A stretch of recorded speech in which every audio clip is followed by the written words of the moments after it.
আসসালামু আলাইকুম রহমতুল্লাহ শেখ। ওয়ালাইকুম আসসালাম ওয়া রাহমাতুল্লাহি ওয়া বারাকাতুহু। ভালো আছেন? জি বলেন। জি জি, বলেন। আমার প্রশ্নটা একটু লম্বা। সেটা হচ্ছে নিউ যে ইয়র্ক থেকে নাকি? জি জি, নিউ ইয়র্ক থেকে। থ্যাংক ইউ মনে রাখার জন্য। আচ্ছা আমি একটা সময় বাংলাদেশে ব্যবসা করতাম, সেটা হয়তো বা 12 থেকে 15 বছর আগে। তো আমি অলরেডি নিউ ইয়র্কে আসি পড়ছি 12 বছর। তো সেই সময় আমার যতটুকু মনে পড়ে যে আমি একজনের সাথে হয়তোবা লেনদেন ক্লিয়ারটা করি নাই। উনি পেতেও পারেন, নাও পেতে পারে। তো যাই হোক, আমি ভুলে গেছিলাম, আর আগের মতো এরকম ইসলামের মানে অত ফলোয়ার ছিলাম না। জি তো জি আমি রিসেন্টলি আপনার একটা স্পিচ শুনছি যে আমানতের ব্যাপারে। তো আমার জানা মতে উনি ছাড়া আমার কাছ থেকে কেউ পেতেও পারে, নাও পেতে পারে। যাই হোক, আলহামদুলিল্লাহ অনেক কষ্টের পরে আমি উনার সাথে গত সপ্তাহে 12 থেকে 15 বছর পর কন্ট্যাক্ট করছি যে জি আপনার সাথে আমার লেনদেন ছিল।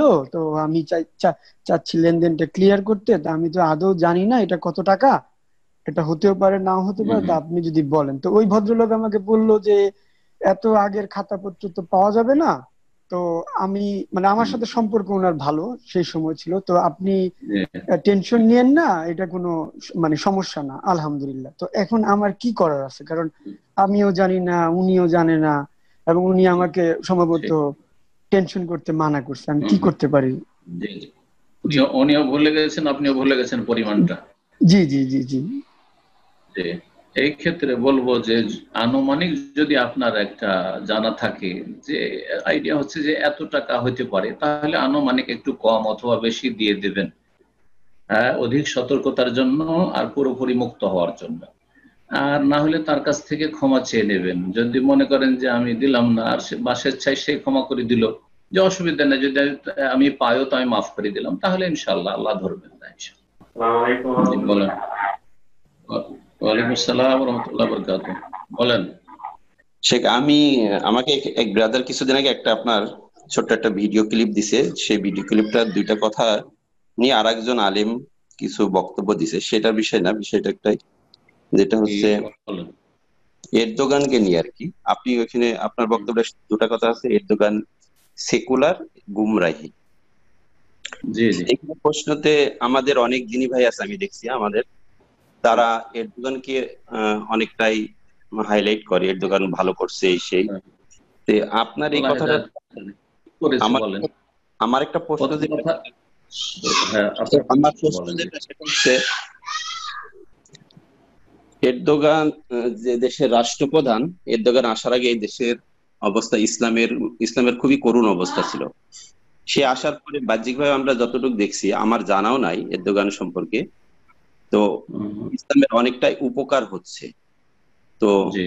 হিসাবে উনি আসলে কি ইসলামের উপকার করছে কি, এই বিষয়টা নিয়ে আমি একটু জানতে চাইছি, আমি ক্লিয়ার হতে চাই। আমাদের অনেক ব্রাদাররা যারা আছে, প্রথম যারা কথা, দাবিদার, তারা কিন্তু তাকে বেশ হাইলাইট করে, এই বিষয়টাও একটু জানতে চাচ্ছি। প্রথম কথা আমরা প্রথম কথা আমরা আসলে এই পলিটিক্যাল বিষয়গুলিতে বেশি কিছু বলতে চাই না, কারণ এতে ইসলামের কোনো লাভ নেই। কথা বুঝতে পেরেছেন? কিন্তু মাঝে মধ্যে জাতিকে, আমাদের জাতি একটু বেশি পলিটিক্স বুঝে, রাজনীতিবিদ, রাজনীতি ছাড়া থাকতে চায় না।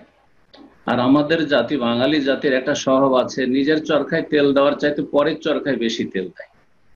আমাদের জাতির কিছু পজিটিভ আছে, কিছু নেগেটিভ আছে। আমাদের জাতি বিনা দলে থাকতে চায় না, বিনা রাজনীতি থাকতে চায় না। আর ওই প্রাইমারি থেকে রাজনীতি তারা শিখে এসছে। আর তারপরে আন্তর্জাতিক রাজনীতি তো শেয়ার করতে চায়, যে কোনো বিষয়ে মন্তব্য করতে চায়। হ্যাঁ, ছোট নিজে থাকতে চায় না, যে এইসব বিষয় বুঝি না, আমার মন্তব্য করে লাভ নেই, এটা আমার বিষয় নয়, আমি নিজের চরকায় তেল দিই, এরকম আর মানসিকতা আমাদের বাঙালি জাতির তেমন নেই। তো যার ফলে মাঝে মধ্যে বলা লাগে, আর না হলে এসব বিষয়ে আমরা বলতে চাই না। আর প্রশ্ন উত্তরে এসব বিষয়ে আপনার জেনে আমার যা জানিয়ে বেশি লাভও নেই। আপনাকে আমাকে জিজ্ঞেস করা হবে আমার সম্পর্কে আমাকে, আপনার সম্পর্কে আমাকে। ওয়ালা তুসালুন আম্মা কানু ইয়ামালুন। ওর দোকান কি করেছিল আর কে কি করেছিল, এটা আমাকে আপনাকে কাউকে জিজ্ঞাসা করা হবে না। এটা কথা প্রথম মুখস্থ করে নেন, যাতে করে অন্যের আহ, এমন কোনো সমালোচনা না করেন যেই সমালোচনায় কোনো ফায়দা নেই। এখানে অনেকে ভুল বুঝে, তাহলে আপনি বিদাতি আলেমদের কেন সমালোচনা করেন? আরে বিদাতি আলেম যে আপনাদেরকে গুমরাহ করেছে। কিন্তু কোন শাসক যদি পাপিষ্ঠ শাসকও হয়, বেদিন শাসকও হয়, সে আমাদেরকে গুমরাহ করতে পারবে, কারণ সবাই জানে ওদেরকে কেউ আদর্শ মনে করে না। পাপিষ্ট যেসব শাসকরা রয়েছে তাদেরকে কেউ আদর্শ মনে করে না, কিন্তু বিদাতি মোল্লাগুলোকে আমাদের চাইতে অনেক বেশি ভালো মনে করছে অনেক, যার ফলে বিদাতি মোল্লাদের থেকে বা ইখওয়ানীদের থেকে বা জামাতিদের থেকে সতর্ক করা ফরজ। কারণ তাদেরকে মনে করছে এটাই হচ্ছে আসল ইসলামী দল। কথা বুঝতে পেরেছেন? দুটোতে পার্থক্য আছে। এখন যখন জিজ্ঞাসা করে ফেলেন আপনি এরদোগান সম্পর্কে, ভালো করে শোনেন, তার সময় মনে হয় 19-20 বছর হতে যাচ্ছে। হ্যাঁ, এর মধ্যে সেই তুরস্কে শুধু শুনছেন আপনি। একসময় তো আমরা শুনেছিলাম যে সব বার্মার লোককে নিয়ে এসে তুরস্কে বসিয়ে দেয়। কয়জন বার্মার লোককে নিয়ে এসে? বলে 5 জন নিয়ে এসেছে বার্মার লোককে। প্রমাণ করেন তো দেখি যে 5 জন বার্মিকে নিয়ে এসে, আরাকানিকে নিয়ে এসে বসিয়েছে।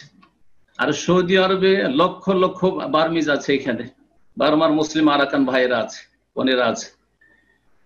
তারপরে তুরস্কের আপনার কূটনৈতিক সম্পর্ক ইসরায়েল ইহুদিদের সাথে কেউ সমালোচনা করে না জামাতে ইখওয়ানীরা, কিন্তু এখন পর্যন্ত আলহামদুলিল্লাহ সৌদি আরবের কোনো সম্পর্ক নেই। তারপরও সৌদি আরব সবচেয়ে বড় টার্গেট ইখওয়ানী জামাতিদের। কেন?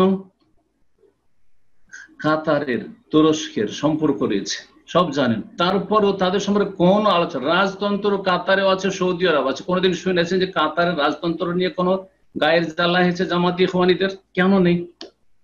কেন নেই? সৌদি আরবের সাথে শত্রুতা কেন? আসল রহস্য হচ্ছে তৌহিদের সাথে শত্রুতা, আসল রহস্য হচ্ছে সুন্নাহর সাথে শত্রুতা, আসল রহস্য হচ্ছে সালাফি দাওয়াতের সাথে শত্রুতা। এইখানে হচ্ছে শত্রুতা। কারণ এই সরকার হচ্ছে, সৌদি আরবের সরকার হচ্ছে সালাফি সরকার। কথা বোঝা গেছে?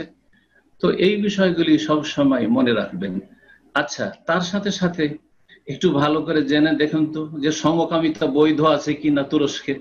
তাহলে কোন ইসলামিক উন্নতিটা করেছে সে 17, 18 বা 20 বছর বয়স এই সময়ে? বলেন দেখি। আশ্চর্য লাগে আমাদের কিছু মুসলিমদেরকে, আবেগী মুসলিমদেরকে, এদেরকে বিভ্রান্ত করেছে জামাতে ইখওয়ানীরা। সুলতান সুলতান, খলিফা খলিফা স্বপ্ন দেখছে, ওই উসমানী খেলাফতের স্বপ্ন দেখছে। এসব স্বপ্ন দেখেন না। তারপরে চিন্তা করুন আপনি, এই এরদোগান পাশে তার স্ত্রীকে নিয়ে দেশে দেশে ঘুরে বেড়াচ্ছে, কাফেরদের পাশে সেলফি তুলছে। কোনদিন সমালোচনা শুনেছেন?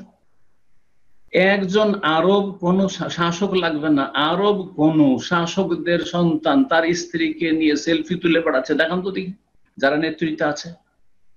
তারপরে শত্রুতা, আরবদের সাথে শত্রুতা। এই যে আন্তর্জাতিক একটা ষড়যন্ত্র চলছে আরবদের বিরুদ্ধে বা সালাফিদের বিরুদ্ধে, এটা ভালো করে আপনাকে বুঝতে হবে, আমাদের দিনী ভাই বোনদেরকে বুঝতে হবে। আল্লাহ যেন বুঝার তৌফিক দান করেন। বাকি আমি কাউকে ছোট করতে চাই না। এরদোগান সম্পর্কে জিজ্ঞেস না করলে আমি বলতাম না। এর আগে যে 1 মিনিট হয়তো বলেছি, সেটাও বলেছি এই জন্য যে মানুষ জানে না, আর অনেকে প্রশ্ন করে, অনেকে সুলতান আর খলিফা বানিয়ে দিয়েছে। যেই লোকটি ধর্ম নিরপেক্ষতায় এখনো বিশ্বাসী, সেকুলার লোক, এক খোদা, তার বক্তব্যে এসব কথা আছে। আর তারপরও খলিফা, আরে স্বপ্ন দেখছেন ওই সব খলিফা, যেমন স্বপ্ন দেখছেন 2019 ইমাম মেহেদী চলে আসবে, তারপরে এখন 2021-এর অপেক্ষায় আছেন। ওই রকমই স্বপ্ন আপনাদের হবে। আল্লাহ রাব্বুল আলামিন এসব স্বপ্ন কোনোদিন পুরা করবেন না। আল্লাহ আমাদের হেফাজত করেন। জাযাকুমুল্লাহ খাইর।